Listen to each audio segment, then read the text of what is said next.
Well, good evening. Tonight we've got a couple of Game Boy cartridges bought off eBay. We have Pokemon Gold and Silver, the Japanese versions. Interesting because they came in a two-tone cartridge, and I had not seen that before. Bought both of these with dead batteries, and we're going to replace those batteries real quick tonight. And I'm going to do my best to set up a camera.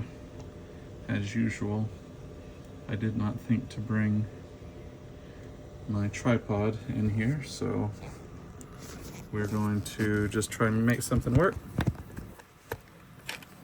Put the phone in the vise.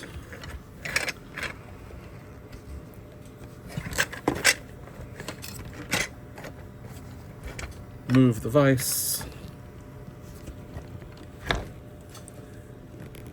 Check the framing. Clamp down the vise.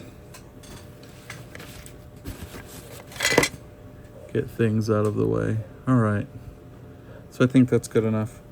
You can buy these 2025 cells in bulk with the tabs already welded to them. And so I have got just a little bit of solder, or flux rather, on the original tabs here.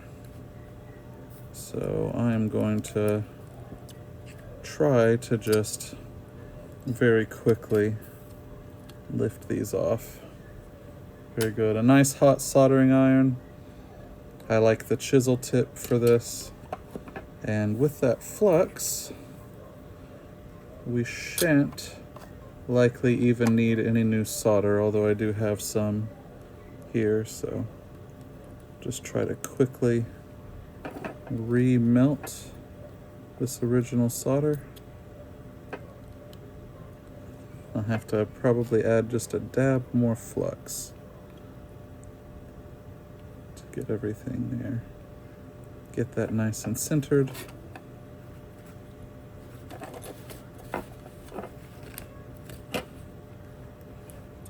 And one more time.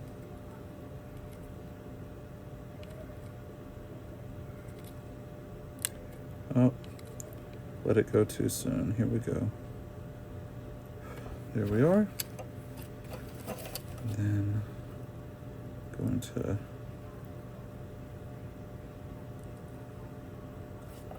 all right, and there we have it. And let me check the framing again since I moved some things around. I'm going to check with my multimeter here. Positive, negative, reading 3.25 volts. Fantastic. And I've had these batteries sitting in a little drawer for a couple of years. They last a good long while in storage. And so from here, I've got a little bit of isopropyl alcohol, and we're just going to wipe up any excess flux. As a matter of fact, typically I'll take the board out and use a little bit of a toothbrush with a little bit of isopropyl alcohol. I'm not going to bore you with that too much. So there's one done, and here's silver. Measure that again. I've already measured the battery, so I know for a fact that it is stone dead. I did not even read 1/100th of a volt. All right, genuine Amtech electrical flux, just a little dab. I actually got this from Louis Rossmann, RossmannRepairGroup.com, I believe. I really am an admirer of the work he does with Right to Repair. He's helped me do some more advanced repairs between him and Jessa Jones. Buying a broken $100 iPhone and repairing it for $20 to get $700 or $800 of bill credit from AT&T on a trade-in a couple different times. There we go. So we'll move that old battery off to the side here. Still framed.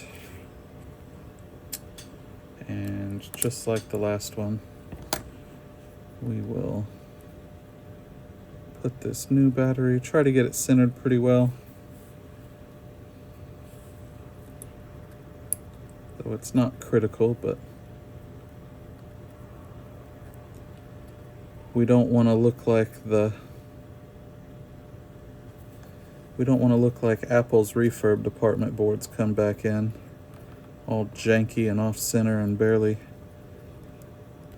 attached to the board. So I'm going to level out that solder pad a little bit first. Beautiful. This ought to go on better than factory. Okay. And then here we go again. Just so. And actually don't like the positioning of that. So we're gonna do that again. Lift this battery off. And move it.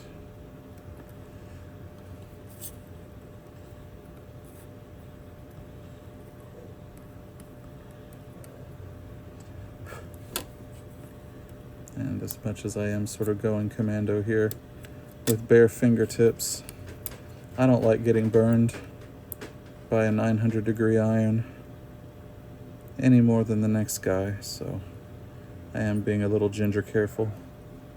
There we are. Got that one in position. Got that one in position. There we go. And because I fooled around with it a little bit too much, I'm going to add just a dab more flux here.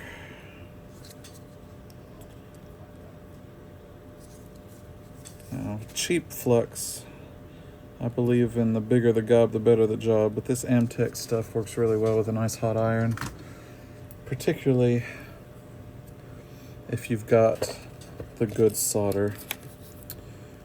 So one rule of soldering: keep your tip clean, keep your tip hot, and move the work to fit your body, not your body to fit the work, just like welding.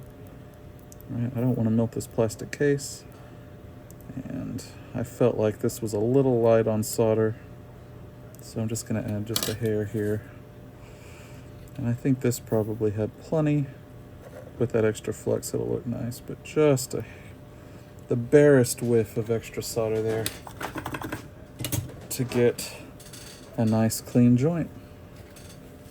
And there we go. Go ahead and wipe that flux up while it's still warm. And if I wasn't very confident in my soldering ability, of course we can take this board entirely out of the case before working on it there. All right, so all that's here is a little bit of isopropyl alcohol and a toothbrush. I like to use the 94% isopropyl. It's got less water in it and it evaporates more quickly. But then we'll get these thrown back together, dried off, and test them.